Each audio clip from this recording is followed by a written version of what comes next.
Billions spent on roads and transit projects are often based on optimistic forecasts. President Biden speaks after approval of bipartisan infrastructure plan by Senate transportation planners are looking for ways to improve their travel forecasts as Congress debates spending billions of dollars on new projects. If lawmakers enact the $550 billion bipartisan infrastructure bill now before the House, state, and local officials will have to decide which projects to spend money on. But researchers have found that transportation planners frequently expect more people to use their road and transit projects than ultimately do so.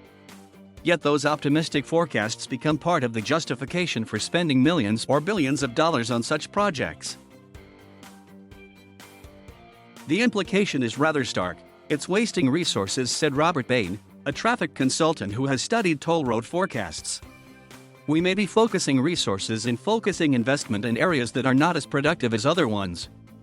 The infrastructure bill includes a provision requiring the U.S. Transportation Department to assess travel forecasts' accuracy and to help state and local governments come up with better models.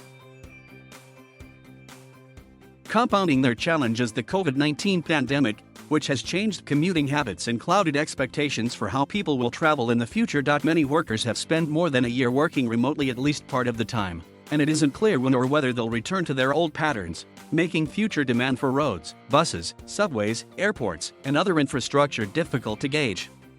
What we need to demonstrate to the decision makers is that we're helping them make good decisions and giving them good answers and good numbers, said Dave Schmidt, a travel forecaster with SenateTransportation Group, a consulting firm. The big wrinkle is COVID.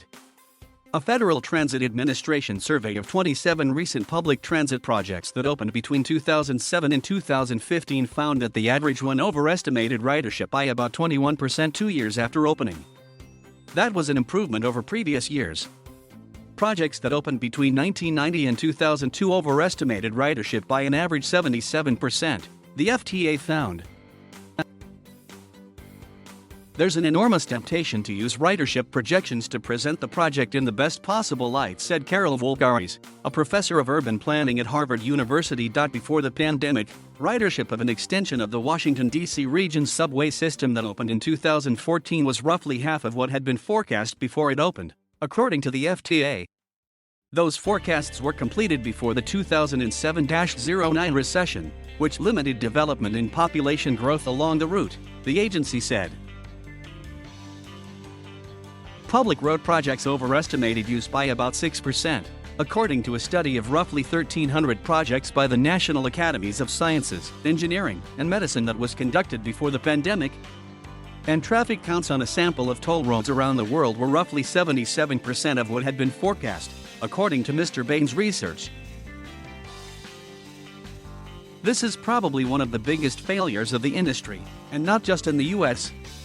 It's an international issue, he said. The prospect of a windfall in new money from the infrastructure bill very much highlights that we need to get it correct, said Gregory Earhart, an engineering professor at the University of Kentucky and an author of the National Academy's report. Representative Kurt Schrader, Dior, discusses the ongoing infrastructure negotiations. There is some incentive for forecasts to be high if they make more likely to get built, he said. If we were to systematically evaluate every forecast we do and issue a report and say, this is how accurate we were after the fact, it takes away that incentive.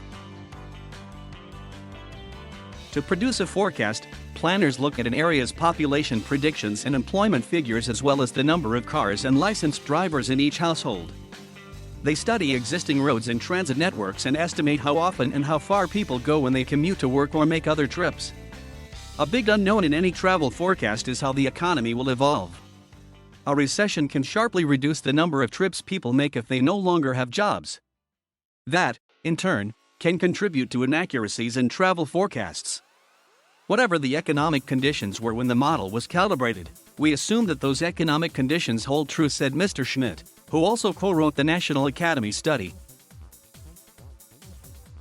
In some cases, the forecasts can be controversial. In Ohio, for instance, the state's transportation officials plan to widen 9 miles of I-77 near Akron from 4 lanes to 6 at a cost of $125 million.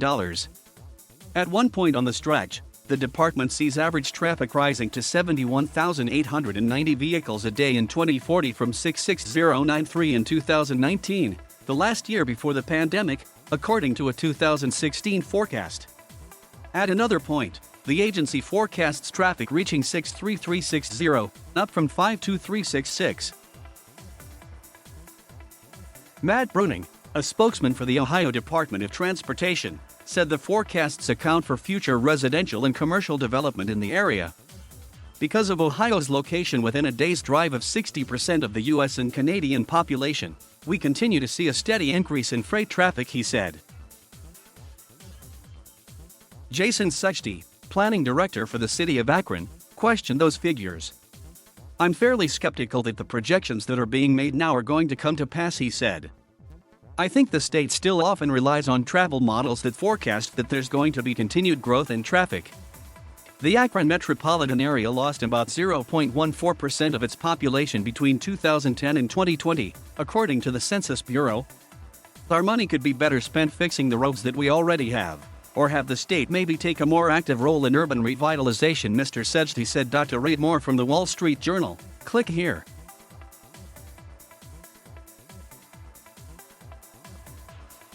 Thank you for watching. Please subscribe.